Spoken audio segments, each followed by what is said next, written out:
For cheap gold, items and other boosts for Diablo 4, visit aoeah.com. Check out the link in the description, you get 3% off with the code ARIAD. Hello and welcome everybody. In this guide I will show you my Firewall sorceress build.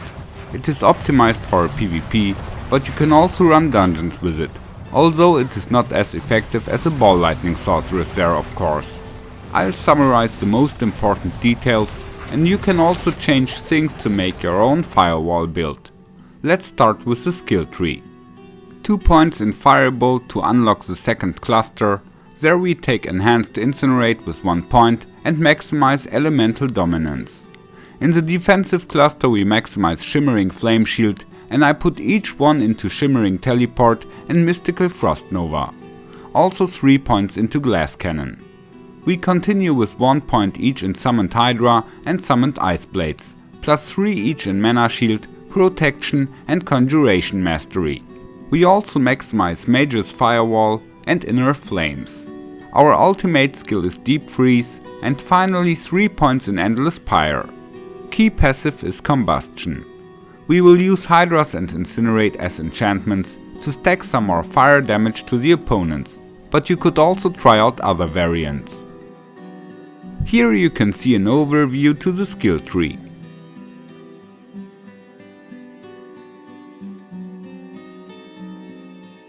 And here also for the Paragon System, we will go through the boards in a moment.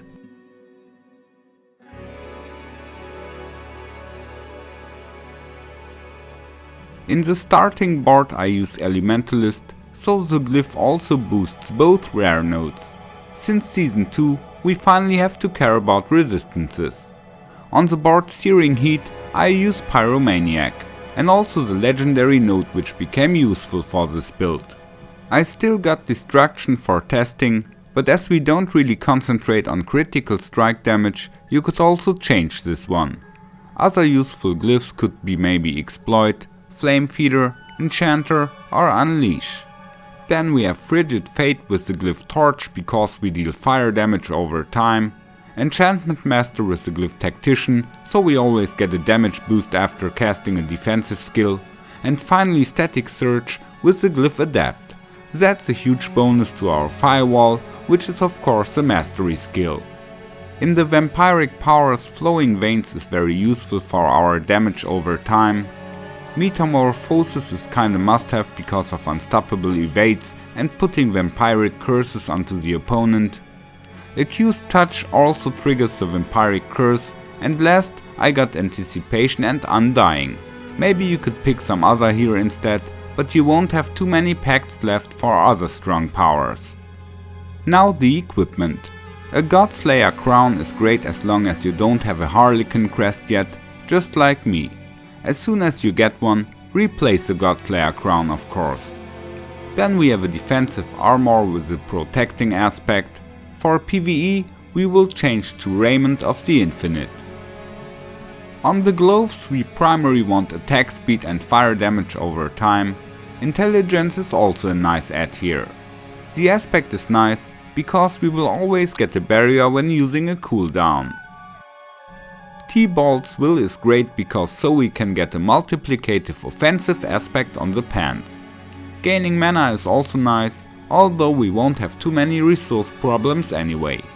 Otherwise, a +4 Firewall pants with nice adds can be also fine. Must have on shoes are movement speed and +3 to maximum evade. Further we prefer cost reduction and +4 to flame shield, which will increase its duration. On the weapon, my favorite affixes would be Intelligence, All Stats, Mastery Damage and Damage over time. And the reason why I use a two-handed weapon is the aspect. It adds a high multiplicator to the vulnerable damage bucket, so we will massively increase the damage when making enemies vulnerable. And thanks to the Frost Nova, Metamorphosis and Ice Blades, we have multiple ways to do that. On the amulet we want to have +3 to mastery and defensive skills. Further nice could also be movement speed or cost reduction. But I think cooldown reduction is even more important, and Inner Flames gives another nice damage boost. so I'm really fine with my amulet. Then I use 2 further unique items. Tal Rashas is a nice bonus because we can also inflict lightning and cold damage on enemies by teleport and ice blades, so we can maximize the damage boost if necessary. And X-Fall is also great for this build. In my sideboard I also have an Oculus and a nice focus. This can give you some more mobility and endless evading and teleporting in combat, and against several enemies that can be great, but in general I like to play with my two-handed staff for some greater damage. In theory the gameplay is very simple: burn enemies with your Firewall, make them vulnerable and avoid getting hit, or if you can't, make yourself immune with Flame Shield. Be careful using Deep Freeze, because you can't move for a while and you have to be fast with recasting Flame Shield afterwards when the enemy is stacking some damage on you while you are frozen. You really have to control your movement and your cooldowns, then you have a strong weapon against most builds. Maybe except for the Thorns Barb, which is kinda broken this season. But you really have to avoid making mistakes, so don't waste your cooldowns and move carefully.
When running higher dungeons, you go best by playing ahead a bit. Always cast firewalls to the screen border, even if there are no monsters yet. Save your teleport Nova combo for elite packs, so you can kill them really fast. And if you have a good timing with your flame shield, you will easily stay safe for long enough. When fighting lower dungeons, you can of course increase your speed and play less carefully. But of course you can't mess with the speed of a good ball lightning build here. Have fun testing this build, and maybe you will even find some improvements according to your own priorities. I say goodbye, take care, and may the loot be with you.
follow me. Come on. Thank you. Bye.